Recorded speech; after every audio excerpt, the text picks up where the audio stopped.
Smarter Mobility Africa 2023 is done and dusted. We'll see you next year, 1st to the 3rd of October.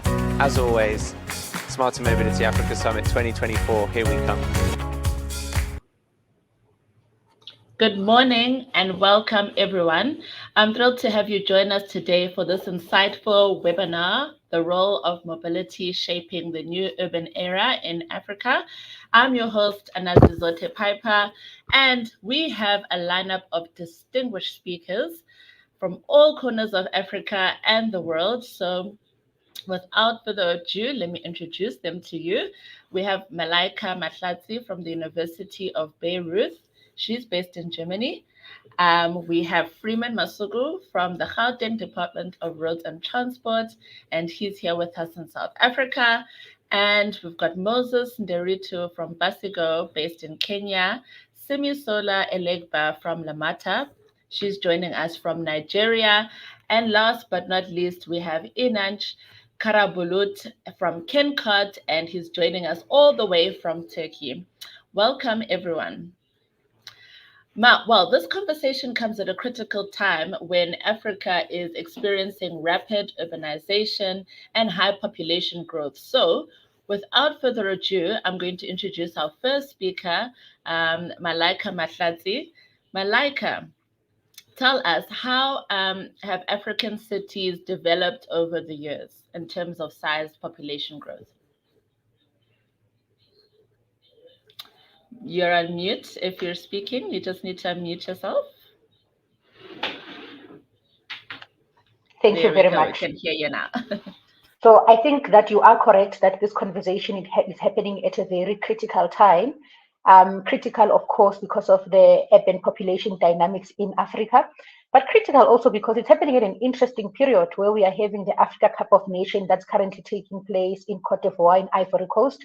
And the issue of urban mobility has particularly been raised by this tournament, right? Conversations around why is it that it is so difficult to travel within the African continent have once again found expression, because a lot of African people are saying it is very difficult for us to travel within the African continent. In fact, very often, when you want to travel within the continent, in the north, in Central Africa, even in West Africa, you often need to leave the country and connect with flights either in Asia, the Middle East, or you're going to have to go to Europe. And I think that is quite an interesting time that we are having a conversation at this particular juncture. But here is, in response to your question, Anansi, African cities are actually the most rapidly growing in the world. In just 30 years, the number of cities in Africa has doubled. Now, here are the numbers. In 1990, there were 3,300 cities in Africa. But 30 years later, in 2022, there were 7,600 cities on the continent. That's more than double the number.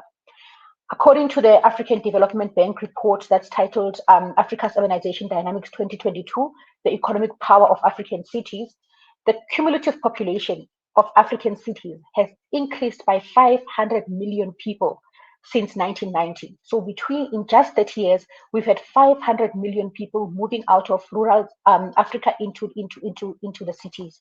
And interestingly, 70% of this population that is now residing in African cities is young people below the age of 30 in sub-Saharan Africa. And interestingly as well, the 10 fastest growing cities in the world, according to the United Nations, are all located on the African continent. Now, this obviously is, these are very important statistics that reflect not only the rapid growth and exponential increase in the population on the African continent, but that also speaks to the change and the shift in the geography of the African continent, right? Whereas historically you had almost an equilibrium in terms of the numbers of people in urban and rural areas, we are now seeing this very great migration into the urban areas by a younger population in a continent that is relatively very young, that in fact has the youngest population in the world.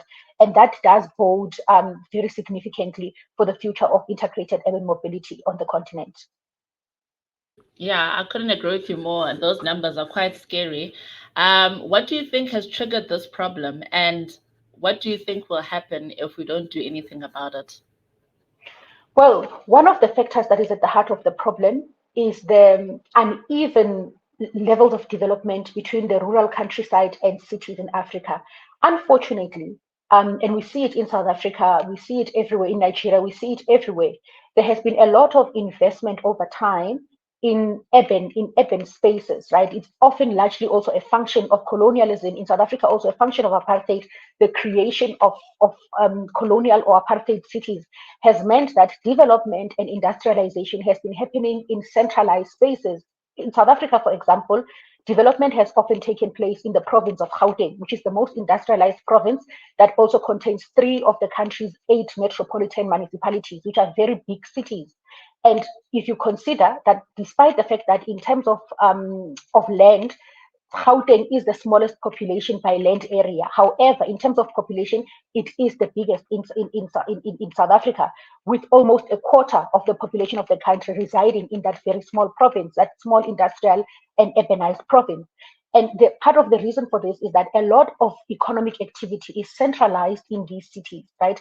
It is a good thing that there's so much centralization of the economy. However, the implication with centralization is that there is a neglect of surrounding areas, and in particular rural areas and small towns. And that neglect has resulted in separate development in terms of infrastructure, which has then led to a lot of people, and specifically young people, moving into these cities to try and find, greener pastures and a better life and so on. So at the heart of this has been a very flawed spatial development on the African continent that has largely neglected rural areas. But another factor has been also the impact of climate change. Climate change has been very, very impactful in terms of the spatial patterns and geographic evolution of the African continent. If you take, for example, right now in South Africa, we just recently had floods that hit in KwaZulu-Natal province, right? And you see this a lot happening on the eastern region of the African continent. We've had a lot of floods activities. We've had a lot of tropical cyclones. There was one recently in Zimbabwe just 2 weeks ago, and there's an ongoing one in Zimbabwe as well. And part of that is that a lot of the climate change activities, or a lot of the climate change impacts, are largely hitting areas, in the agricultural areas of the African continent. And so it is forcing a lot of people to move into cities that tend to be quite a little bit more resilient, but also better in terms of infrastructure. And so a combination of all of these factors, historical, economic, but cultural as well, right? The city is where there's a lot of, they're cosmopolitan, it's where a lot of activity takes place, and it's where there's a lot of diversity. So young people, as they move into these cities, are also placing quite a huge strain on the urban infrastructure and so on, but they are moving nonetheless. And so quite a combination. It's not one thing, it's a combination of historical and contemporary factors that are leading to this movement into the cities. The implications of not resolving the issue of smart mobility in African cities is quite catastrophic. Urban population in Africa will increase by around 900 million people by 2050. 900 million people in Africa will be living in cities. In the absence of integrated transport, in the absence of integrated even human settlements and so on, we are going to see a huge strain being placed on this infrastructure, which, as research has indicated, is one of the key factors or the key drivers to conflict. We are seeing a lot of conflict and violence as a result of the scramble for resources and the competition for resources. And that will have catastrophic implications for the African continent, because we understand the implications of conflict extend not only to the lives of human beings, but to infrastructure, to food security, to nutrition security, and so on. Yeah, no, I agree with you. Thank you for that, Malaika, for painting that picture. Speaking of Gauteng, I want to move to you, Freeman. From your view, what is the role that government can play in shaping mobility policies and fostering sustainable urban development?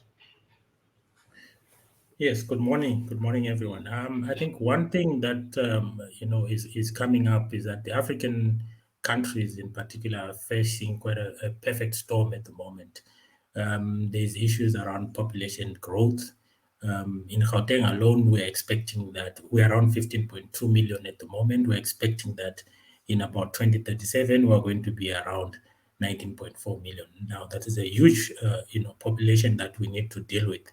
There's also rapid urbanization. If you look at the Gauteng landscape, there's quite a lot of development that is taking place. And there's also the issue of climate change that we need to look at, and how we can address the issues of climate change and how we can decarbonize the transportation system. And to couple with all of these, we've got the fourth industrial revolution that is coming to place. There's quite a lot of changes that is happening in the digital economy and in technology. There are new technologies that are coming into place. And also there is a scarcity of resources. There's competition for resources. So transportation is not the only one that is competing for resources. In Gauteng, there are also issues like health that are also demanding of the budgets that we currently have, and even the resources in terms of human resources that we have. And then there's issues of globalization and the rapidly changing world order. So those are all the things that we need to look at in Gauteng while we still are busy crafting a new path for transportation. But what we have come up with in Gauteng is that we need to then come up with what are the smarter technologies that we can introduce in the transportation system that addresses all of these things. And we have come up with a theme which says that we need to look at specifically what are the appropriate technologies that we can use and apply to move all these people and to move all these goods, and to make sure that Gauteng remains a high economic area for Gauteng, for Gauteng and for South Africa in general. You know that we actually generate about 34% of the GDP, and we compete internationally with other countries for industries, for example, the motoring industry. So we have to develop a system, a transportation system that can move goods in and out of the province, where finished goods or even the raw materials into the province. And we move our people also to and from places of work, places of education.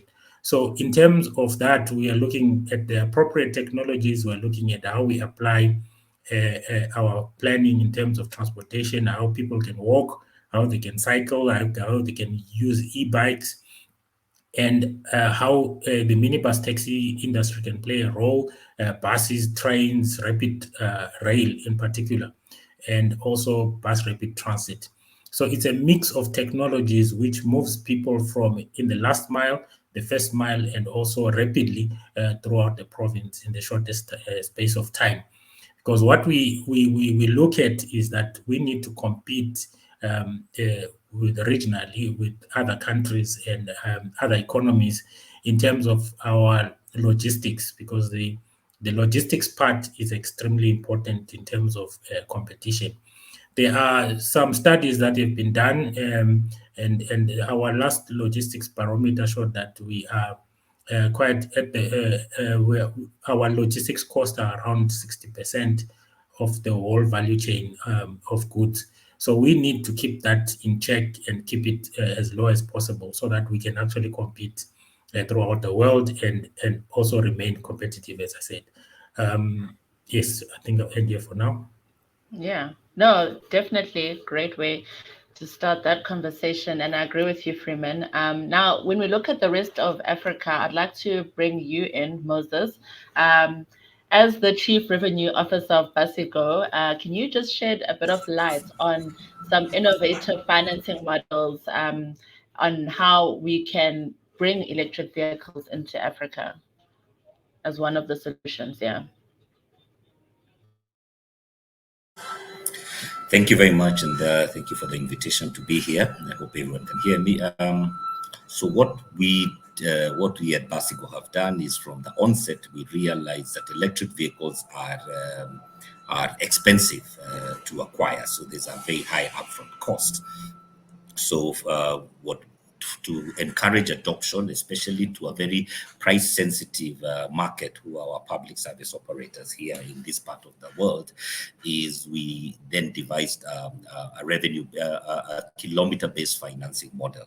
So if you were to take an electric bus, say 25-seater or a 30-seater electric bus, and compare it to its diesel counterpart, the electric bus will be 2.5 to 3 times more expensive.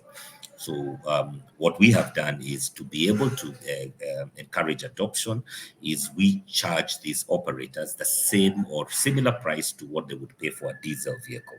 But how we do that is by segregating the bus from the battery. So they own the bus, but the battery basically remains in our balance sheet. And then we then get into a long-term lease agreement, which we call pay as you drive. So that then makes the bus affordable. And what we are then, we turn the financing of this bus to the same way they purchase fuel on a daily basis. As we then have moved on from that, we've also noticed that more people are then, because of the technology risk, want to completely lease the entire bus, so that they keep to their core business where they actually are running the buses or keeping the wheels rolling, and we then take up all the technology risk, the battery risk, and by that way they pay the financing is all kilometer based. So that's the way we've managed to do it. It is not the only way you can do it. I think some countries in the West have been able to provide subsidies. Others in some of the countries around us, like Rwanda, what they've done is just the government has just removed any taxes and duties, and even gone ahead and subsidized fares just to be able to create adoption. But for us, our pay as you drive model is what we have used to be able to start the penetration. But it's still baby steps and it's still at inception, but I think it's a good start. Yeah, definitely a good start indeed. Speaking about our counterparts in the West, I'd like to bring you, Simisola, to the conversation just to discuss the dynamics of public transport. In your experience, how has Alamata contributed to shape mobility so that we tailor for African urban environments? Okay, thank you very much. Good morning, everyone. Glad to be here. So Lamata, over the past 20 years, we actually recently just celebrated 20 years in the industry, has been strategic in impacting the urban mobility in Africa, in Nigeria, and right from 2006 when the first BRC was introduced to bus reforms such as the bus reform initiative that is currently running, and also the first intercity rail mass transit scheme in Nigeria. We actually launched the first public transport rail, mass transit rail last year, and we're actually launching the second line in a few months. And that's really huge considering the population of Lagos, Nigeria. The ability to move people en mass is really big on our agenda. Over the years, we've also, identified various technologies to use to be able to optimize the existing transportation systems to ensure that the customer and commuter needs are satisfied. We have, in 2020, we introduced the first integrated automated fare collection system. And with that card now, you can travel across the entire value chain of public transport in Lagos seamlessly. So from the waterways to the bus to the rail using one card, and that has significantly improved accessibility and affordability for the people of Lagos. And Lamata is also we're big on collaboration, so they're working with various other states in Nigeria and other countries as well to ensure that urban mobility in Africa is shaped from a holistic point of view. So we're very big on knowledge sharing, knowledge collaboration. So yeah, I think that various public transport investments have really driven the shape of urban mobility in Nigeria. Lamata is really right now, in drive towards decarbonization, we're actually piloting the use of electric mobility for public transportation. So we're actually going to test 50 electric buses on the BRTs in Lagos to see how that fits into the vision of decarbonization, to understand the commercials around that. As Moses mentioned, it's quite expensive investments upfront. So, devise dynamic financing structures to ensure that, we can actually move to decarbonized transport in Lagos. Thank you, Simisola. Definitely interesting insights from you, and I'm sure we'll hear from you after the Q&A session. I'm sure everyone has a lot of questions to ask around that. But now we're just gonna, sort of come out of Africa and go into the rest of the world. I'm gonna bring Inanch, who is the International Research Market Analyst at Kencart, and he's gonna be sharing some insights into global trends and how they can influence the African market. So Inanch, I'll hand over to you.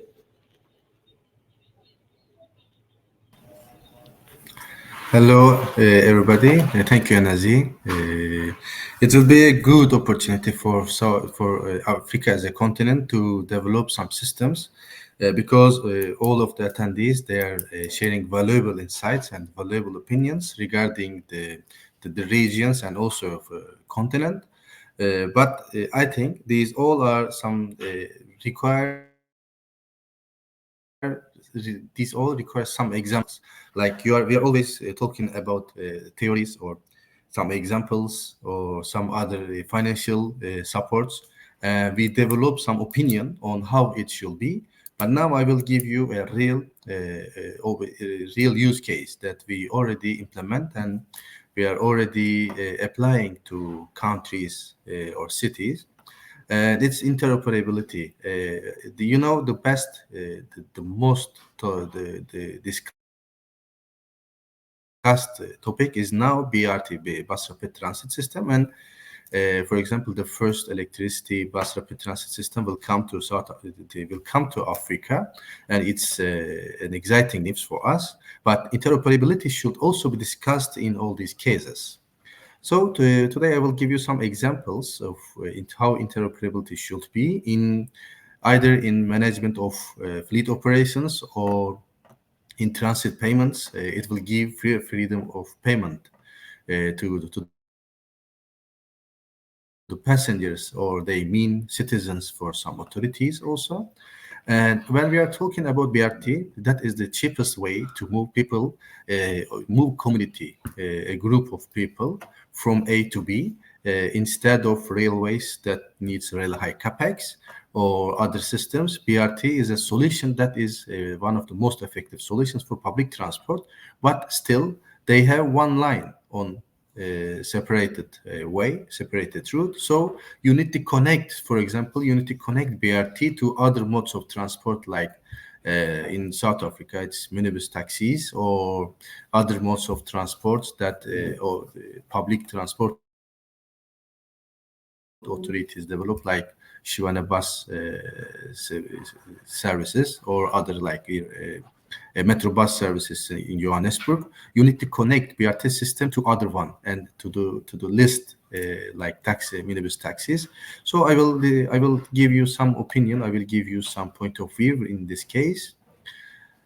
So what should be in a city to make it smarter is ticketing that is based on account and passenger information to inform the passengers or citizens in real time, and fleet management to be able to operate your own fleet's operations and in a high accuracy, and video surveillance for safety for also for drivers and also passengers, and mobile app to ease the life of any person who is using the public transport network.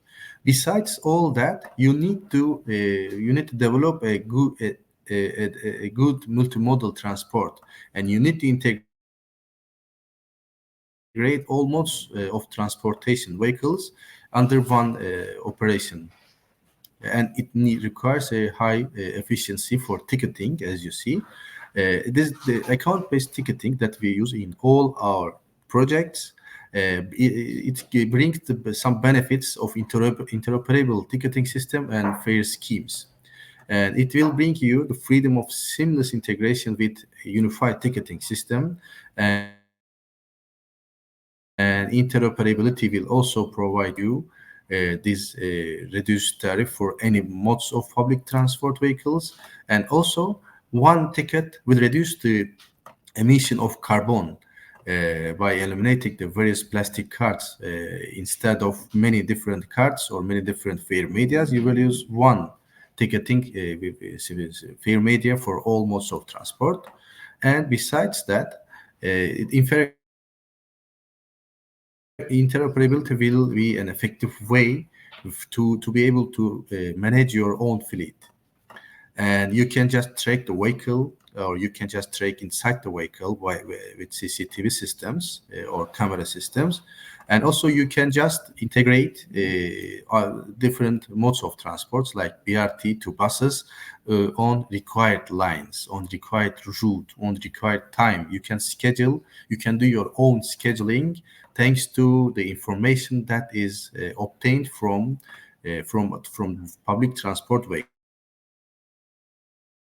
so that you can improve your public transport network. You can reschedule any changement in seconds because the technology.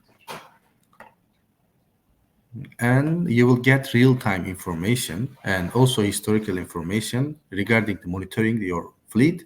So as I mentioned before, you will be able to optimize your routes anytime as you want. This is an example from Qatar, Doha.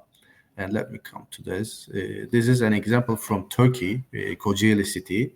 And I will give you some numbers regarding this Kocaeli city after 2 slides. And the benefits of interoperability will be in the first case, operational efficiency will be upgraded, will be on a so high level, and the passengers will have more improved experience on trip planning and real-time thanks to real-time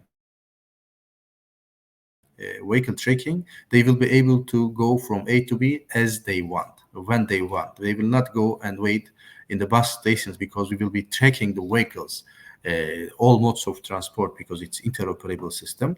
And also ticketing will be on mobile app, and if required, it will be on mobile app, and it will be able to be shared anytime. They can validate their tickets at any modes of transport, the same ticket, and then the integrated ticketing will bring us less carbon emission, and that will be the way for unified ticketing. And just I want to inform you that for this integrated system, you need to have an account-based ticketing system. So card-centric system will make it much harder. But account-based ticketing system, that everything is sold in the cloud. That can be another topic of another webinar, but it's a big system, account-based ticketing, and a developed one will provide you a better integrated ticketing system. When it comes to numbers, we can talk, but numbers can show the reality. You can see in Kocaeli, in city of Kocaeli, that I showed the picture of command control center. The people use more than 600,000 people passengers are using public transport vehicles, and we have 50 different operators under one umbrella, under one command control center, and 2,365 of them are rubber-filled vehicles, and 68 of them are light rail vehicles, let's say. And for maritime transport, we have integrated 20 different vehicles, I can say. And in total, we have 3,306 devices for these 50 different operators. And besides that, when it comes to government policies, we are also flexible. I mean, the technology is now much more flexible than we think, because for this city of Kocaeli only, we distribute the money at the end of the day. We distribute the money from the main pool to operators, to 50 different operators in 3 different ways. Some of them gets their money in distance-based. Some of them gets their money regarding the tap has been made daily, and some of them gets their fixed fare payment. For example, 10,000 trends or $1,000 every day. They will be paid whatever regardless of the number of the ridership or the distance they make. So in the 3 different money distribution, and it's controlled in the command clearinghouse center. So that's all from my side. That was the high level of technology for intelligent transportation system that will be useful for Africa when we think the most crowded continent will be in 2050. It will be required more and more.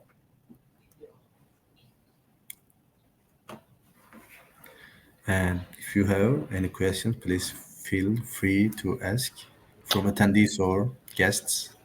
Yeah, we certainly will have more questions for you just a bit later on. So I'd like to just bring on the other panelists so we can have a bit of a discussion. So Inanj, very interesting presentation. Do you think, though, that Africa is leapfrogging, or they're trying to play catch up with the rest of the world? Because it seems like the city of Kaucheli is quite ahead. Yeah, they will see the requirement soon, because in Africa, the most popular system, besides like systems like Basigo, that I appreciate very much, it's a good initiative, is the BRT, Bus Rapid Transit System. In all of South Africa, you can find, for example, just as an example, you can find Bus Rapid Transit System, but it has a separated line. In Kinshasa, they are implementing a big project. In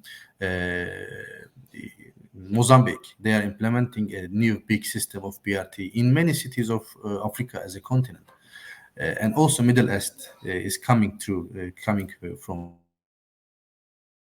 back of Africa. In Egypt, there is a big BRT system now. They are moving old city to new city, so old capital to new capital.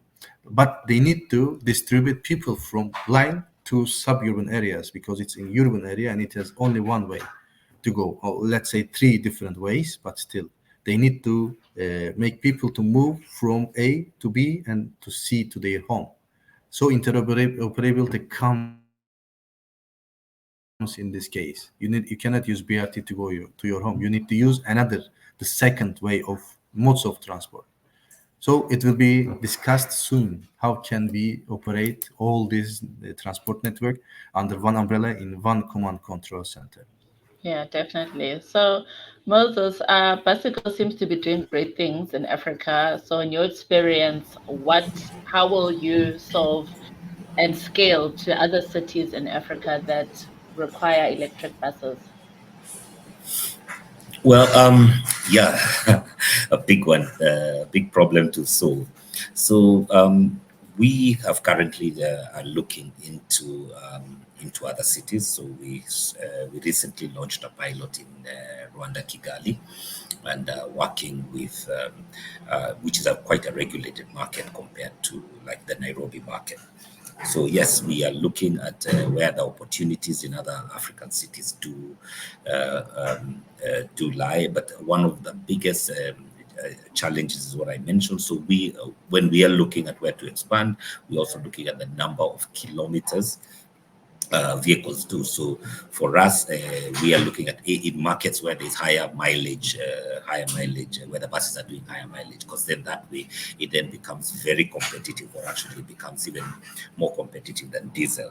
So that's one of the biggest things we look. We also then look at which are the cities that have got, the countries that have got both fiscal and non-fiscal incentives to be able to for adoption of electric vehicles. I think why we feel our model would work is if we started in Kenya, which is a completely unregulated market, all the vehicles, all the passenger vehicles are actually privately owned by individuals who then are put together in cooperatives, and therefore it's basically quite unregulated. And if we can then make it work in such an unregulated market, then moving to a BRT system that's a bit more regulated, that is actually way much more predictable, becomes very easy. In a city like Nairobi, it is actually very difficult to predict trends, to predict routes. Routes change because you find one operator has a concession to several routes, and sometimes they change routes based on the feeling of which might be more profitable at a certain time, or the number of vehicles on that route, because it's completely unregulated. So yes, we are looking at those countries. So Rwanda is the first that we have looked into. Without letting the cat out of the bag, there is one or two countries in the west coast of Africa that are looking interesting, and yeah, so that's where we are looking at. But it's glad to know that there are other BRT systems coming in, as our colleague Inak mentioned it. I was not aware of Kinshasa and Mozambique, so evidently I need to do a bit more homework on those countries. Yeah, exactly. I mean, Kenya, East Africa has been taking the lead for some time, but now I'm pretty shocked that even Nigeria and Kinshasa and countries like that are taking the lead. Simisola, you did mention earlier, that, Nigeria is starting to become interoperable and, they have segways, the buses, the water. So can you just tell us a little bit more about that? Expand on how you guys got there, how you managed to achieve that? Because I know like Nigeria has the biggest population in Africa at the moment. Yeah, so I would say that the transition to this integrated fare collection system has been a long time coming, over 10 years actually. We had started with a closed loop system, card-based system as far back as 2013, 2012, and had been testing over the years. And based off of lessons learned from that, in 2020, we were able to launch, even as Enoch said, an account-based ticketing, but we were able to take into consideration our existing environment and the needs for our environment to ensure that the solution that we're bringing in actually fits our environment. So it wasn't just like a copy and paste situation, but actually developing a solution that would actually fit our environment. So since 2020, we've actually been growing that solution gradually. So it is account-based. It has opportunities to work offline as well, because we realize that our environment, people want to be able to just, there's situations along the corridors where there is no GPS connection or GPRS connection. And so we have to be able to ensure that people can still move regardless of what the network connectivity is like. So it has grown significantly since 2020, and now we have over 4 million users on the Cowrie system, and this is across the bus, the rail, and the waterways. But it's still a long way to go. As I said, we have over 24 million trips daily in Lagos, and 60% of those are said to be mobile trips, right? And are said to be motorized trips, right? And we have over 24 million Lagosians living in Lagos. So we still have a long way to go in terms of actually capturing the entire market. And there are ways we're looking at. The informal sector plays a very big role. And right now, the Cowrie system is only being used on the regulated bus services and regulated services. So we're actually piloting innovative ways to actually get the informal sector to collaborate and use the Cowrie system as well. So there's a pilot in the biggest motor park in Lagos, Oshodi. And so far, so good. The informal sectors that have participated are excited because they can see what their drivers are doing. So, because we have various operating models where you have a driver owner, we have an owner renting it to a driver. So right now, they're excited to be able to see the numbers that the drivers are actually doing. So we're still playing around with that and seeing how we can actually get a fully integrated system that takes into consideration the informal sector as well. Yeah, I can agree with that one, and I'm sure Freeman will say the same. Just bring it back home to you, Freeman. She's touching on the informal sector, and that's a big sector for us here in South Africa. We have different socioeconomic statuses. We also have different landscapes, your rural and peri-urban areas. So how do you see us here in South Africa sort of implementing this and taking it and scaling it further across the provinces?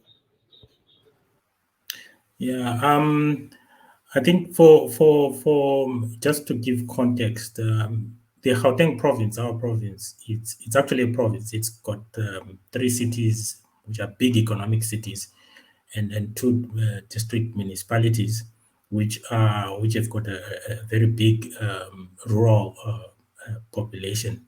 So we in Gauteng, the cities have been developing their transportation systems, and they've developed them to an extent now where we are now looking at how do we integrate all the transportation systems between all the cities into one for the Gauteng province, so that when somebody moves between the cities, it's actually quite simple. We have got legacy systems in some of the cities, and we've got quite a developed system at a provincial level. And we hope that in the next couple of years we'll have integrated all these systems. I think as Inang has said, we recognize that we actually need an integration of these systems as way back as 2010 when we started developing the Gautrain. and we saw that there is quite a lot of links that we need in the first mile when somebody travels to get onto the train system and off it onto other systems like your minibus taxis, which actually dominate the public transport systems in Gauteng. So we are beginning a process where we are piloting already within the minibus taxi industry, which has got quite a large coverage in the province and in the country as well in terms of moving people. So we're beginning to pilot and to look at how we can bring those informal systems. I think Sibisola also mentioned that bring those informal systems onto the main modes of transport, public transportations that are more formal. So we're beginning to do a pilot in that area. It's not a very easy sector to deal with, but the one thing is that they are quite positive. The people who are working in those systems are positive, and they see that change is coming. There's quite a lot of changes that have taken place in the transportation industry with the coming in of e-hailing and so forth. So they do recognize that there's quite a lot that is coming, and they want to participate. So our model is to then connect all the other surrounding areas and all the other provinces, the surrounding provinces and countrywide, connect them through an integrated ticketing and transportation system. And we have made quite a huge strides together with the national agencies like SANRA, which has got quite a footprint throughout the country. They have developed a few rules around it so that we can integrate, because you will find that cities, because they act autonomously, they have got their own management systems, and they come up with their own systems. But we need to then standardize so that we can be able to connect throughout the system, and so that other people who are working around this, your private companies can then supply these cities, but with technology that can link together. And then there was also, I wanted to touch on the issue of what mode of transport and what transportation systems we then introduce on our systems. We have looked at BRT. We have implemented BRT from as far back as 2008 on our systems, but we believe that BRT is not the only system that we should be looking at. We have got plans on building BRT. It's appropriate in certain sectors. It's appropriate to about 20 kilometers, to about 40 kilometers, and it's appropriate when we bring in about 15,000 passengers per hour.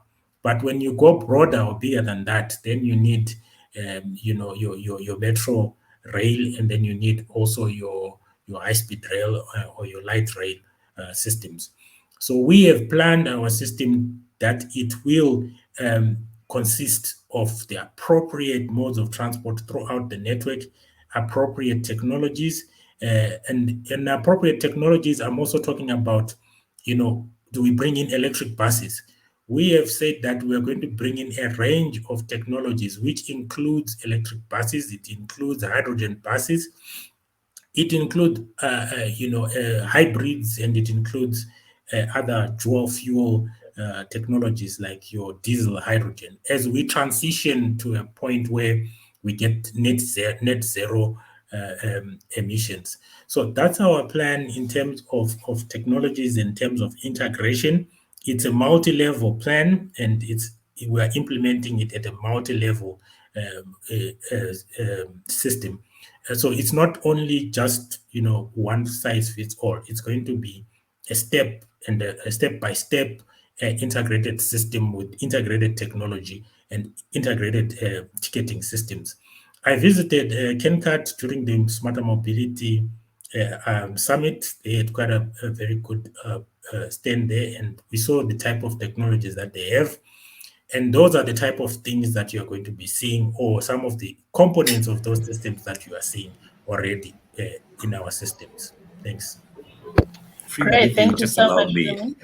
Yes, go sorry, ahead. I'd just like to ask, with the minibus taxis that are currently operate on cash, how What has been the process of integrating those, and how difficult is it to win them from cash, and then they will be in an integrated system? Because that's what we have here in Kenya. Yeah, I mean, it's that's the story for throughout the African continent. The very model of the minibus taxi is that it's modeled, the operational model is modeled around cash, because the drivers and all the people that are involved there, they are remunerated almost on a daily basis around cash. So it has been quite difficult to get them off cash.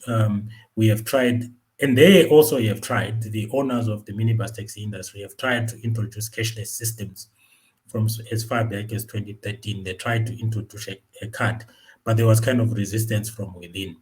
But as going forward, there is now recognition that their industry is facing threats from other systems like your e-hailing. And they themselves have come back to say, look, I think now we're at a point where they are ready to be integrated into the broader transportation system. And our national government has looked at also incentives of how we can incentivize the minibus taxi, and they have changed the policy around subsidizing. We subsidize public transport here. We subsidize the rail system. We subsidize the buses.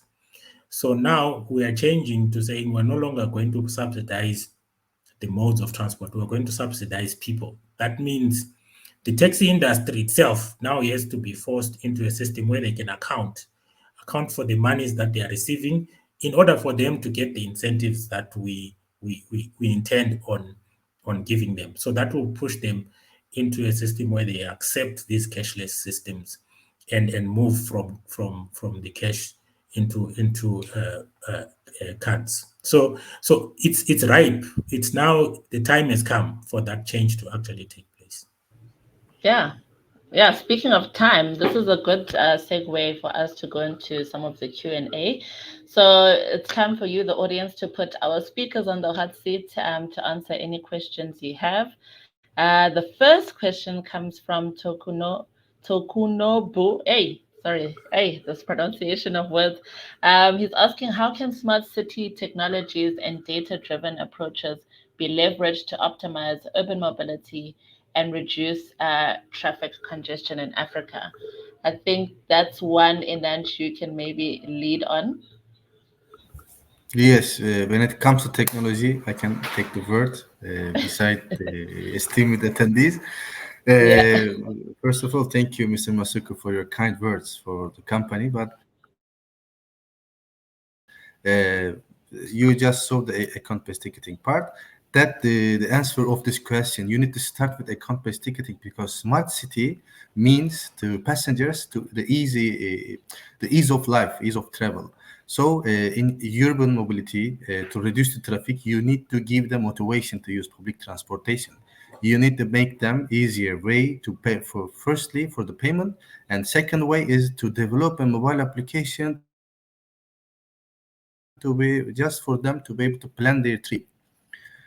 Just as they plan the trip, then they can have an initiative to leave their private cars and then join to community of public transportation. The best examples have shown us that an improved technology on ticketing, like Miss sorry, says that account-based ticketing is really a good way to improve the technology for ticketing and for fare schemes for the tariffs. And the second part is a good mobile application with a good fleet management system that shows the existing the position in real time, existing position of any public transport vehicle in real time, so that people can do their own trip planning, and then they can be motivated to use public transport network.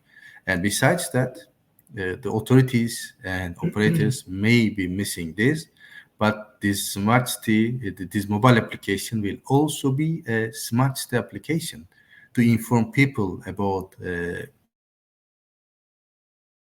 any event, because the people will take this mobile app in their hand. not only for validating the ticket with a QR code or making the trip planning. Besides that, the authorities or operators can send them notifications about the happenings in the city, or they can get an advertisement from any company. This is another way of income. When you're making your city smarter, then you will not lose money. Besides that, you will earn money. So the best way is to use the technology is ticketing. It's a must. And the second part, with the integration of fleet management, like vehicle tracking system, you need to develop a good mobile application, or you need to come to us and they will develop for you in name of the authority or operator. And then people will use it to be able to take any public transport vehicle. Great. Thank you so much for answering that. That was a very good answer. I think we might have one more question from the audience just before we cut our conversation. Okay, one is from David Safir, and this is to you, Freeman. How has South Africa planned to support and incentivize the adoption of cleaner mobility options?